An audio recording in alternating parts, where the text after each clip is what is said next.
থেকে যে একজন মুখ্যমন্ত্রীর ইন্টেনশন কি, মানুষকে ফেসিলিটিস দেওয়া, সেবা দেওয়া।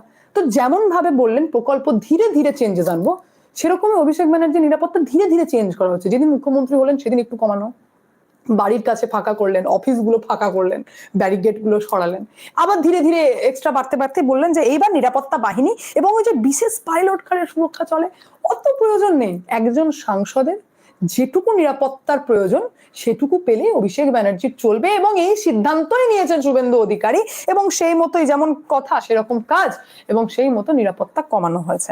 তো আপাতত সব থেকে চমকদার বিষয় হচ্ছে যে রাজ্যের প্রাক্তন মন্ত্রী যিনি, তিনি অলরেডি অ্যারেস্ট হয়ে গেছেন, এবং সেটা হচ্ছে পৌরসভার নিয়োগ দুর্নীতি মামলায়।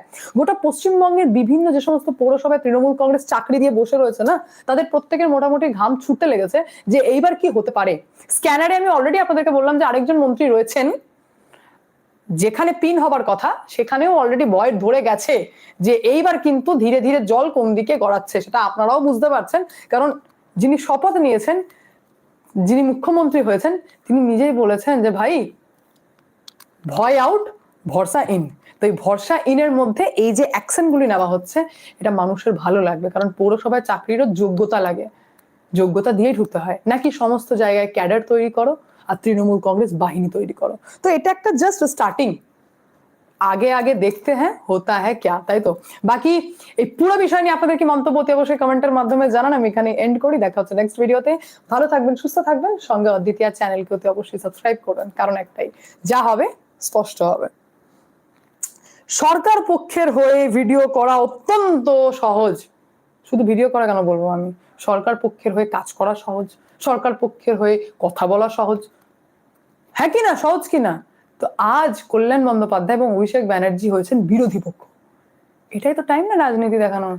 আমি ওই জন্যই বললাম এবার কল্যাণ বন্দ্যোপাধ্যায় টিজ হিসেবে নিচ্ছেন, নিন না অ্যাজ আ বিরোধী, দেখুন না কেমন লাগে বিরোধী হয়ে কথা বলা, কতটা কষ্টকর, দেখুন না বিরোধী হয়ে কেমন লাগে।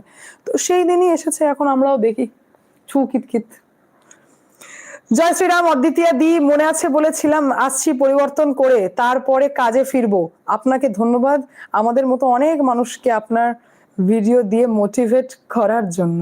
দেখুন, মোটিভেট করার আমি কেউ না, আপনারা নিজেরাই নিজেদেরকে মোটিভেট করেছেন। আমি তো আপনাদের সামনে ফ্যাক্ট তুলে ধরেছি, আপনারা বুঝেছেন যে কোনটা ঠিক কোনটা ভুল, আপনারা বুঝেছেন, আপনারা বুদ্ধিমান যে আমাদের রাজ্যের পরিস্থিতি 15 বছরে কোথায় গেছে, একটা লাইনে জাস্টিফাইড হয়।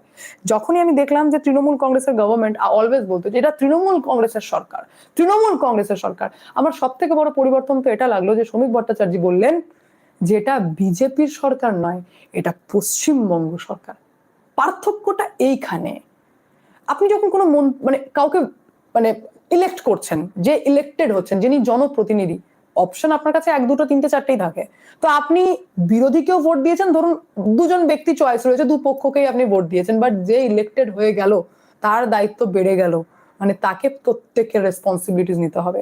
যে এগেনস্টে ভোট দিয়েছে তারও। আমি আগেও আওয়াজ তুলেছি, আর যদি আমি কোনো গন্ডগোল দেখি আমি আবারও আওয়াজ তুলবো, কারণ আমি সত্যি কথা বলবো, আমার হাতে ফোন, ক্যামেরা আর আপনাদের সাপোর্ট রয়েছে। তো প্রত্যেকের জনপ্রতিনিধি, একজনও ব্যক্তিগতভাবে হয় না। তো তৃণমূল কংগ্রেস এটা চালাতো না, তুই ভোট দিসনি, তোর তো দেখে নেবো। আমি তো এমন রিপোর্ট পেয়েছি যে লক্ষ্মী ভান্ডারের যে টাকা ঢুকতো, এমন মহিলা রয়েছে যাদের হাতের ছাপ নিয়ে নেওয়া হয়েছে, টাকা ঢুকবে বলে হাতের ছাপ নেওয়া হয়েছে প্রতি মাসে, এবং বলা হয়েছে টাকা ঢুকে যাবে, যাও। পরিস্থিতি এরকম গেছে যে হাতের ছাপ নিয়েছে, আঙুলের ফিঙ্গারপ্রিন্ট নেওয়া হয়েছে, কিন্তু সেই মহিলা টাকা পায়নি। তাহলে টাকাটা নিল কে, টাকাটা খেলো কে? বাড়ির জন্য আবাস যোজনা আঙুলের ছাপ নিয়েছে, বলছে 40,000 মানে কিস্তিতে ঢোকে, 40,000 ঢুকবে, তো হ্যাঁ 40,000 ঢুকবে। কাউন্সিলারই তো মানে ওখানকার কর্মীরাই ফিট আছে, কারণ কন্ট্রাকচুয়াল জব, ওদের থোড়ি লাইবিলিটি, ওরা তো নেতার পোষা, মানে রিকমেন্ড করা, যেমন সুজিত বসু রিকমেন্ড করতেন, তো সেরকম রিকমেন্ড করা মানে মাথা বিক্রি হয়ে গেছে। তো যে ক্যাজুয়াল স্টাফ ছিল যারা থাকে, তাদের কাছে ফিঙ্গারপ্রিন্ট নিয়ে বলাই হতো যে আপনাদের 50,000 টাকা ঢুকবে অ্যাকাউন্টে, 10,000 টাকা কাউন্সিলরের কাছে চলে যাবে, 40 পাবেন। এইভাবে গরিবের হেল্প করছেন।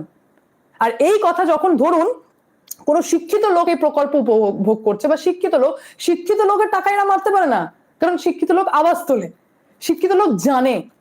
গরিব যারা জানে না, যারা দিন আনে দিন খায়, তাদেরকে লোটা অত্যন্ত সহজ। আর এত ছোট লোকের মতো কাজ যে সেই গরিব মানুষদেরকে লোটা হতো, এটা অন্যায়, এটা মানা যায় না। তাই প্রতিবাদ করেছি আমরা। বাকি দেখা হচ্ছে কালকে। থ্যাংক ইউ, তোমার খবর অপেক্ষায় করে থাকি। অনেক ধন্যবাদ, অনেক ধন্যবাদ।